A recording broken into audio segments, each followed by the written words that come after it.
তানহা, এটা তোমার জন্য, ভালোবেসে দিয়েছি, গ্রহণ করো। এত ভালোবাসা আপনার আসে কোথা থেকে জামাল ভাই? আমি আপনাকে বলেছি না আমার সামনে ভালোবাসার দাবি নিয়ে আপনি আর কখনো এসে দাঁড়াবেন না। আমি জানি তোমার মনটা অনেক খারাপ, তাই নিজের আর বাইরে রাখতে পারলাম না, ছুটে আসছি তোমার কাছে এই ফুলের সুবাস দিয়ে তোমার মনটা ভরে দিতে। জামাল ভাই, আপনি আগে বলবেন এত সুন্দর করে, আমি তো বুঝতেই পারিনি আপনি কি বলতে চাচ্ছেন। কি সুন্দর ফুলগুলো।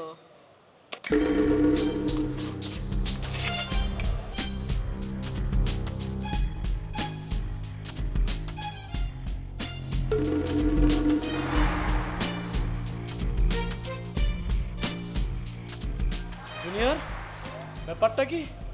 মনে হলো উত্তপ্ত তেলের ভিতরে পানির চিটা পড়েছে। হ্যাঁ, ঠিক বলছোস।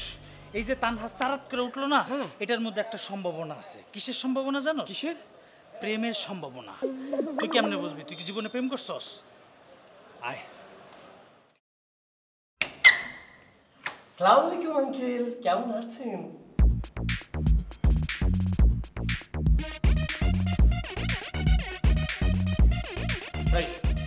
তোমার না বলছি এরকম ফালতু গেটআপ নিয়ে আমার বাসায় আসবে না।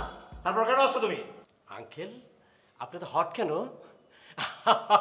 আমি বুঝতে পেরেছি, আন্টি মনে হয় আপনাকে ঠান্ডা পানি একদম খাওয়াতে পারেনি, তাই না? যে অবস্থা ওয়েদারের, যে হট 40°C, এর মধ্যে ঠান্ডা পানির অভাব, নিশ্চয়ই এই জন্য আপনার মাথাটা গরম হয়ে গিয়েছে। এই জন্য আপনি আমাকে ফালতু বলছেন। এই এই কি বলছো তুমি? তোমার মাথা কি ঠিক আছে? হ্যাঁ, আমার মাথায় 100% ঠিক আছে আঙ্কেল। আপনার মাথা খুব সম্ভবত গরম সংক্রান্ত সেলসিয়াসের কারণে একটু প্রবলেম দেখা দিয়েছে। আপনি মনে ভুলে গেছেন uncle, I M A lover poet. আমি একজন প্রেমের কবি।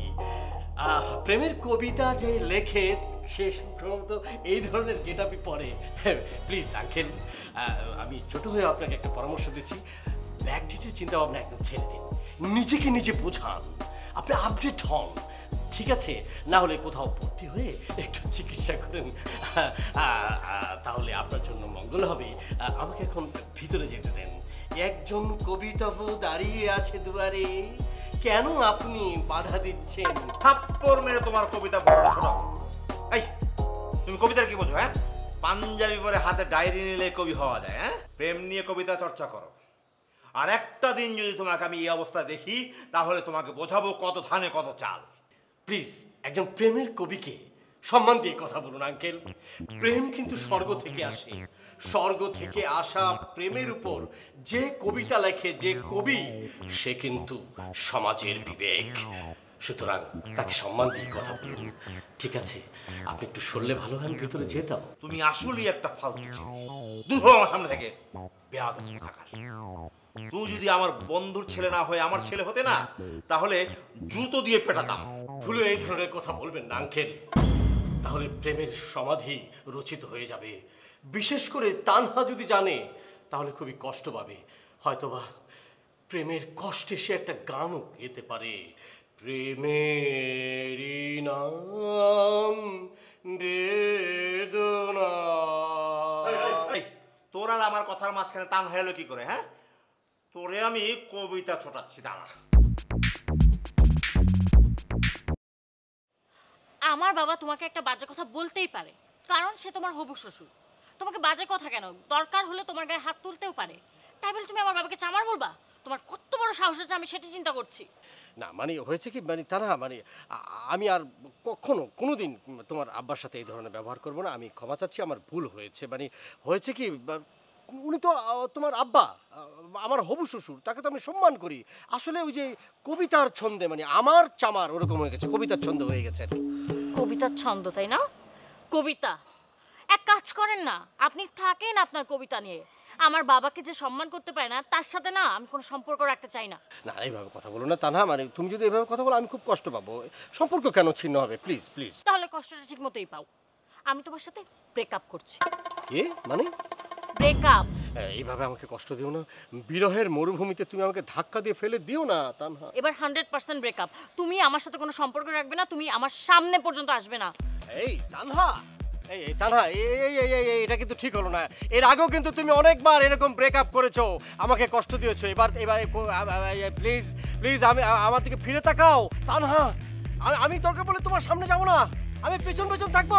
প্লিজ একবার পেছনের দিকে তাকালো না, এইভাবে চলে গেল। পারলো সে।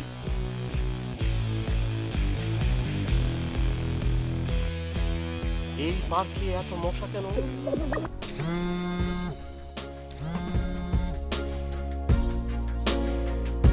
হ্যাঁ তানহা প্লিজ আমার ফোনটা কেটো না।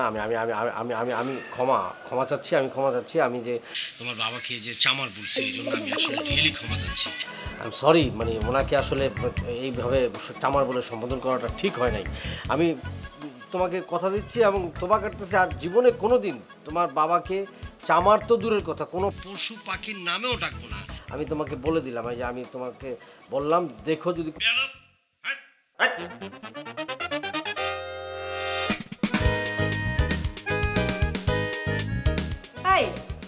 কি হয়েছে?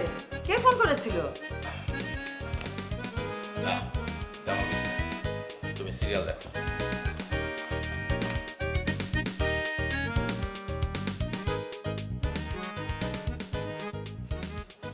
শান্তি মতো সিরিয়াল দেখবো, তাও পারবো না।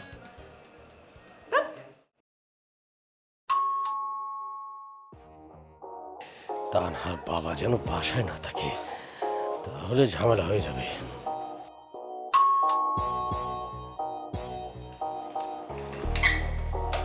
ওয়ালাইকুম আন্টি। ওয়ালাইকুম আসসালাম। ঠিক আছে। হাই, কি ব্যাপার? তুমি এখানে এসেছো কোন সাহসে? তোমাকে কি আমি আসতে বলেছি? কি আশ্চর্য, তুই ওর সাথে এভাবে ব্যবহার করছিস কেন? যা এখান থেকে, যা। মাঝে মাঝে মেয়েটা যে কি হয় কিছু মনে করো না বাবা। না, ও মা মাঝে মধ্যে এরকম করে, মানে ওর একটু মেজাজ একটু টেম্পার তো। আঙ্কেল কি নেই, মানে বাসায় নেই আঙ্কেল? না, সে সকালবেলা বেরিয়ে গেছে। ও আচ্ছা, আসতে একটু দেরি হবে।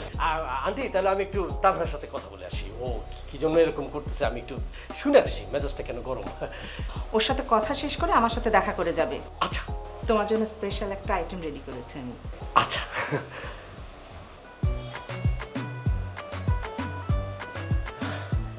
সরি ক্ষমা চাই, হাত জোর করে আমি ক্ষমা চাচ্ছি, আমার ভুল হয়ে গেছে, আমি সেটা বুঝতে পারছি। তুমি যদি চাও যে আমি কান ধরে উঠবোস করবো, আমি সেটাও করবো, তো আমি ক্ষমা করতে মাফ করতে। আর কতবার তুমি একই কথা বলবা? হ্যাঁ, তুমি বারবার ভুল করো আর বারবার এসে বলো আর কখনো করবা না। এইভাবে কিভাবে চলবে বলো? আর তাছাড়া তুমি তো এরকম ছিলা না, হঠাৎ করে এটা কি শুরু করলা? আজকে থেকে হুমায়ুন একদম চেঞ্জ, আর এরকম হবে না। তুমি আমাকে ক্ষমা করে দাও, আমি একদম বদলে গেলাম। হাসো না একটু ডার্লিং, আমি তো ক্ষমা ছিলাম তো। হুমায়ুন, হুমায়ুন। জি খালাম্মা, আমি কামিং।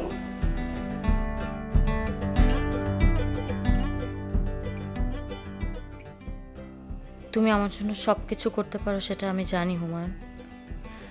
সেজন্যই তো আমি তোমাকে ভালোবাসি এত। তুমি শুধু তোমার পাগলামোটা বন্ধ করে দাও, তাহলেই বাবার কাছে বুক ফুলিয়ে বলতে পারবো তোমাকে বিয়ে করার কথা। তোমার জন্য স্পেশাল পায়েস। পায়েস না, খাই না। কেমন হয়েছে বাবা? আসলে কাজের মেয়ে। আর কাজের মেয়ের কথা বলবেন না, কাজের মেয়েদের লাই দিতে নেই, বুঝছেন? ওরা সর্বক্ষণ খালি থাকে টেলিভিশন নিয়ে, সিরিয়াল নিয়ে, ইন্ডিয়ান সিরিয়াল নিয়ে। মানে এদেরকে না আমার বাসায় যদি থাকতো, আমি কান বরাবর একটা চর মেরে কান বয়রা করে দিতাম। এটা কোনো রান্না হলো? এত চিনি দেয়, জঘন্য রান্না, মানে বমি আসে। মানে রান্নার মধ্যে যদি মনোযোগ না থাকে তো হবে? রান্না ছি ছি ছি ছি। এত খারাপ হয়েছে রান্নাটা? হ্যাঁ আন্টি, খারাপ মানে কি? জঘন্য খারাপ। টেলিভিশনের মধ্যে যে প্রোগ্রাম হয় না, খাবারের প্রোগ্রামগুলি, এখানে যদি সর্বনিচের দিকে কোনো অ্যাওয়ার্ড দেওয়া থাকতো, মানে সবচেয়ে খারাপ রান্নার কোনো অ্যাওয়ার্ড দেওয়া থাকতো, তাহলে এই রান্নাটা হতো সেইটা। মানে কাজের মেয়েগুলি না, মানে কাজের মেয়েগুলি কোনো ধরনের মনোযোগ নেই, সর্বক্ষণ খালি টেলিভিশন দেখবে, মানে কান বরাবর মারা উচিত। আমি শুধুমাত্র মুখ বুঝে খেয়ে নিলাম, কারণ আপনি মুরব্বী মানুষ, খাবারগুলি ফেলে দিয়েছেন এই জন্য। বুঝতে পেরেছেন? মানে এদেরকে বের করে দেওয়া উচিত। আমার বাড়িতে যদি থাকতো না, জুতা দিয়ে সপাং সপাং মেরে বের করে দিতাম আমি। বুঝতে পেরেছেন? সত্যি। তুমি কি বলছো এসব? তুমি জানো কিছু? হ্যাঁ, জেনে বুঝে বলছো? তুমি জানো এই রান্না কে করেছে? কে করছে? কাজের মেয়ে? এই রান্না আমার মা নিজের হাতে করেছে, স্পেশালি তোমার জন্য।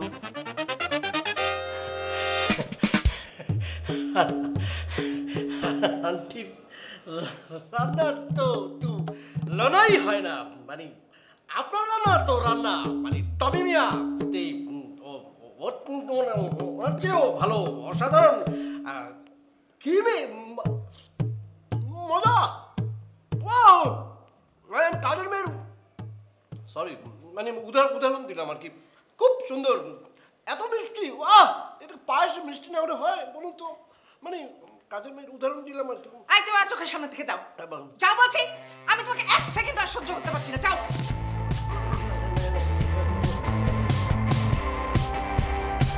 তুমি যা করে রেখেছো এগুলো সব ভুলের মাসুল দিতে হচ্ছে আমাকে। আমি এই পরিস্থিতির মধ্যে বাবাকে বলতেও পারছি না আমাদের বিয়ের কথা, আর আমি বুঝতেও পারছি না এখন আমি কি করব। তুমি কোনো চিন্তা করো না তানহা, তোমার বাবাকে বোঝানোর দায়িত্ব সম্পূর্ণ আমার। পথের কাটা মিন্টু না, মিন্টুকে সরিয়ে ফেললেই তো হয়, তাহলে তার কোনো টেনশন নাই, পথের কাটা শেষ। মিন্টু না থাকে মানে? মিন্টু না থাকে কথাটা মানে কি? না আমি বলছিলাম আর কি, মিন্টুকে যদি বুঝিয়ে সুজিয়ে মনে করে এই বিয়ের জায়গা থেকে ওকে যদি সরিয়ে দেওয়া যায়, তাহলে তার কোনো টেনশন নাই, ঠিক না? মিন্টু নিজে পছন্দ করে তার বাবাকে দিয়ে আমার বাবার কাছে বিয়ের প্রস্তাব পাঠিয়েছে, এখন সে নিজে কেন সরে দাঁড়াবে? সেটা তো কথা। আচ্ছা একটা কাজ করলে কেমন হয়, আমরা দুজনে মিলে মিন্টুকে বুঝাই, ও যদি বোঝে ভালো, আর যদি না বোঝে তাহলে আমরা প্রেশার ক্রিয়েট করি, প্রেশার ক্রিয়েট করে আমাদের মাঝখান থেকে দূরে সরিয়ে দিই, ওকে দিই, তোমার বাবার কাছে প্রস্তাবটা পাঠাই, ঠিক আছে? তাহলে ও কেটে পড়লো, আর তোমার বাবাও আমাদের সম্পর্কটা জেনে গেল, ভালো হলো না? তোমার মাথায় না গোবর ছাড়া আর কিছু নেই। তোমার মতো একটা ছাগলের সাথে সংসার করাচ্ছে কি না, একটা কলা গাছকে বিয়ে করে ফেলা ভালো। তুমি তুমি না পুরো ফালতু একটা, তোমার মাথায় সব ফালতু আইডিয়া আসে। আমার একটা কাজ করা উচিত, আমার ওই ছেলেটাকেই বিয়ে করে ফেলা উচিত আসলে। আর তোমার সাথে কোনো সম্পর্ক রাখা উচিত না। তুমি না সামনে আসবে না আমার, তুমি সামনে আসলে আমার মেজাজটা খারাপ হয়ে যায়। আমি ওই ছেলেটাকেই বিয়ে করে ফেলবো, দেখো।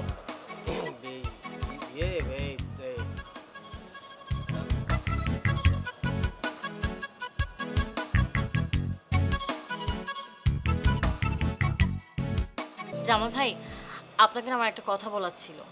আরে একটা কেন, 1000টা বললেও সমস্যা নাই, বলে ফেলো। কথাটা একটু গোপন তো, তাই আমি আপনাকে একটু একা বলতে চাচ্ছিলাম আর কি। আয় হায়, এই তো দেখা যায় মেঘ না চাইতে বৃষ্টি। আমি জানতাম একদিন না একদিন তুমি আমার কাছে আসবা, আমারে ভালোবাসবা, আমার মনটা বুঝবা। সিনিয়র বন্ধু, বলো। তুমি 100 গজ দূরে চলে যাও, ওইখান থেকে চিৎকার করলো যাতে আমার কানে শব্দটা না আসে, পার্সোনাল কথা বলবে, শুনতে হবে, যাও। ওকে জুনিয়র, চালিয়ে যাও। তানহা, এবার তুমি নির্দ্বিধায় তোমার মনের কথাটা আমারে বলে ফেলো। জামাল ভাই, আপনি তো আমাকে ভালোবাসেন তাই না? তানহা, এটা তুমি কি বললা? আমি তোমার ভালোবাসি মানে নিজের মুখে কতবার বলছি, 1000 বার বলছি, 1,00,000 বার বলছি, শয়নে স্বপনে জাগরণে, এটাই শুধু বলি। ভালোবাসা মানুষের বিপদে তার পাশে এসে দাঁড়াবেন না জামাল ভাই, প্লিজ। দাঁড়াবো না মানে? এক পায়ে খাড়া, তোমার জন্য তো আমার জীবনটা দিতে প্রস্তুত, শুধু বলে ফেলো আমাকে কি করতে হবে। জামাল ভাই, আপনি তো জানেনই আমি হুমায়ুনকে অনেক বেশি ভালোবাসি, কিন্তু আমার বাবা না ওই দিক থেকে আবার মিন্টু নামে একটা ছেলের সাথে আমার বিয়ে ঠিক করে ফেলেছে। এখন আমার না মিন্টুর সাথে দেখা করাটা খুব দরকার। আপনি কি প্লিজ একটু আমাকে মিন্টুর সাথে দেখা করার ব্যবস্থা করে দিবেন?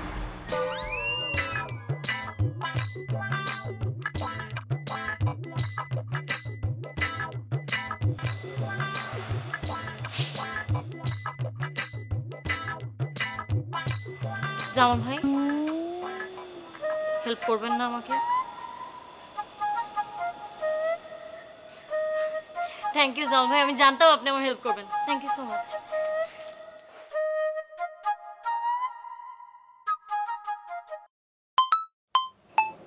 মিন্টু ফোন করেছে। হ্যাঁ মিন্টু বলো। হ্যাঁ বাবা, হ্যাঁ শুনছি। হ্যাঁ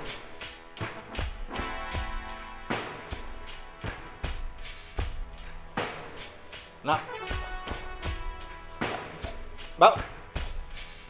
কি হলো? কি হয়েছে তোমার? এমন করছো কেন? হ্যাঁ, খুব বেশি খারাপ লাগছে?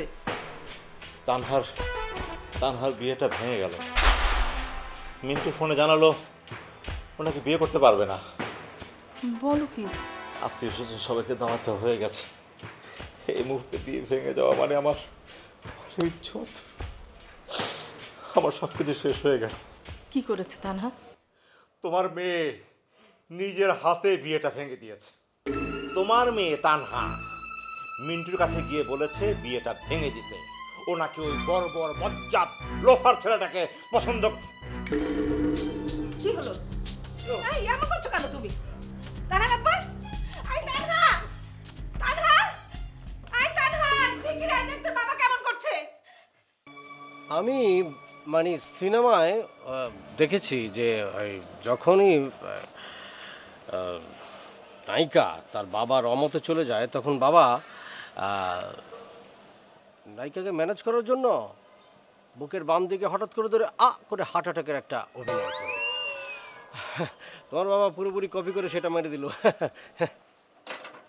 তুমি যদি আমার বাবাকে নিয়ে আর একটা কথাও বলো, আমি কিন্তু এই ছাদ থেকে লাফ দিয়ে মরে যাব। ছাদ থেকে লাফ দিয়ে কিন্তু মরাটা সম্ভব না। যদি ছাদ থেকে লাফ দিয়ে নিচে পড়ো তখনই কিন্তু মরা সম্ভব, বুঝছো? সব সময় ফাজলামো তোমার, তাই না? তুমি এক্ষুনি এই মুহূর্তে আমার চোখের সামনে থেকে চলে যাবে। তোমাকে দেখলে না মুহূর্তে মুহূর্তে আমার মেজাজ খারাপ হচ্ছে। দেখো তানহা, এইভাবে কথা বলো না। তুমি কিন্তু একদম ভুলে যাচ্ছ যে তোমার বাবার অসুখে আমি কিন্তু রক্ত দিয়ে তার প্রাণ রক্ষা করছি। সেই জন্যই এখনো পর্যন্ত আমি তোমার সাথে কথা বলছি। আমাকে যখন এত বাসো ভালো, তাহলে কেন এত কথার আগুন জ্বালো? চলো তোমার আব্বা মানে আমার শ্বশুর আব্বারে গিয়ে দেখি। অ্যাটলিস্ট নিচে গিয়ে তুমি তোমার কথাগুলো একটু সাবধানে বলো, হ্যাঁ প্লিজ। চলো এখন। আহম্মককে ভালোবাসলে যা হয় আর কি। আমাকে বললাম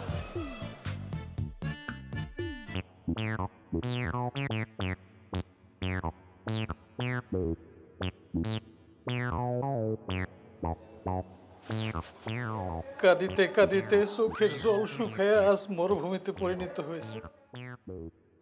এক ফোঁটা জল অবশিষ্ট নাই। খুবই দুঃখের বিষয়। শোন সিনিয়র বন্ধু, যখন তুই ওই তানহার হুমায়ুনের কবুল পড়া শুনবি, ঠিক তখনই ঠাস করে রশিটা টান দিয়া আমার জিন্দগিটা তামা তামা করে দিবি। ঠিক আছে জুনিয়র, তুমি কোনো চিন্তা করো না। রশিটারে ঠিক মতো গলায় লাগাও। সময় হইলে আমি সাটাম করে একটা টান দিয়া তোমার কেলা ফতে করে দেবো।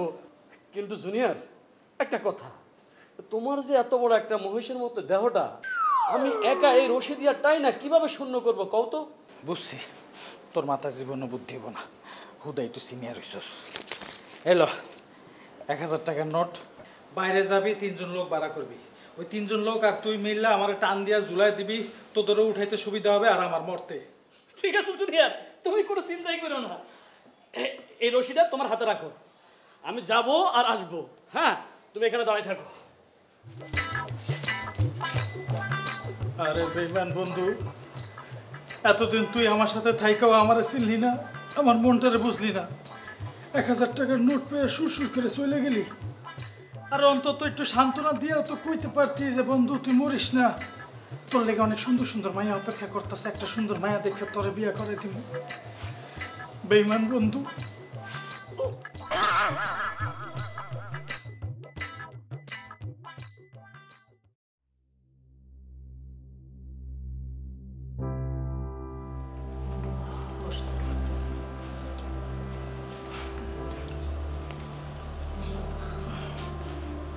বাবা সরি, আমার একটা ভুলের জন্য তোমার এত কষ্ট করতে হলো। না রে বাবা, না, ভুল তুই করিস নাই। ভালোবাসার মধ্যে কোনো ভুল নাই।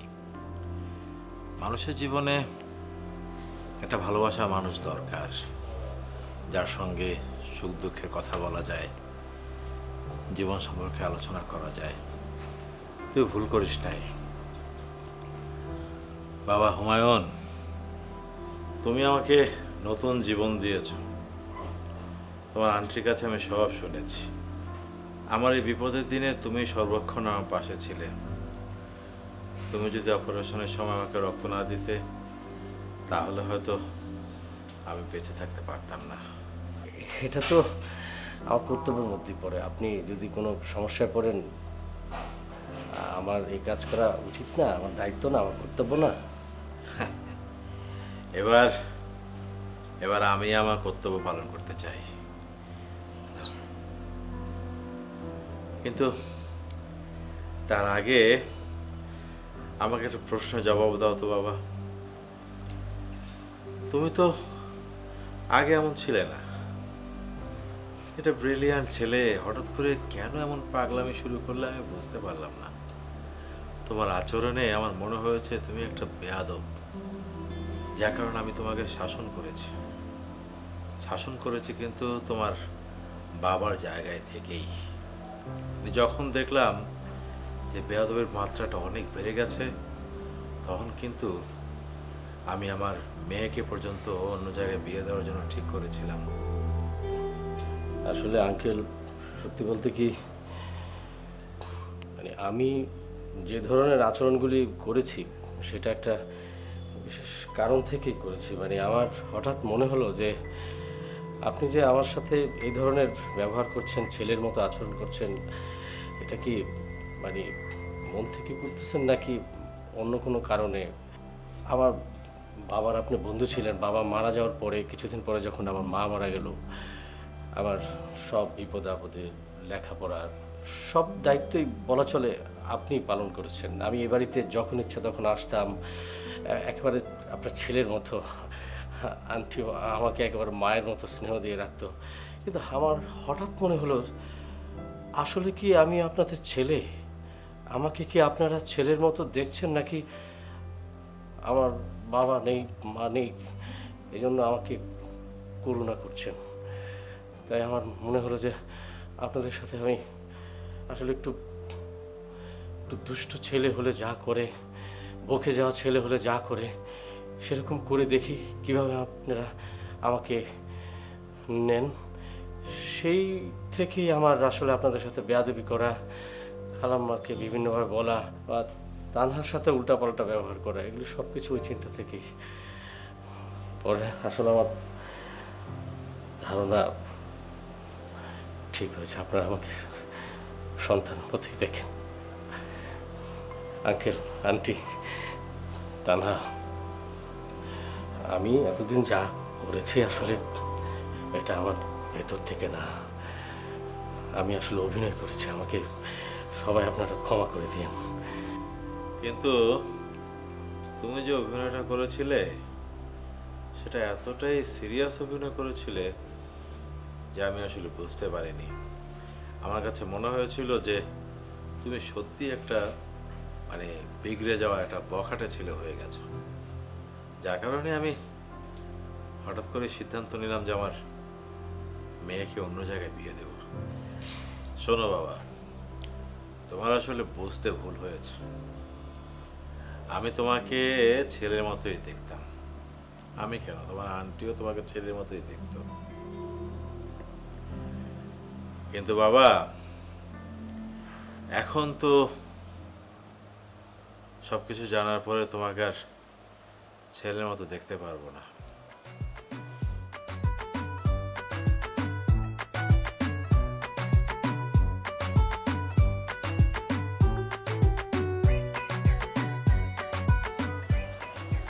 আমি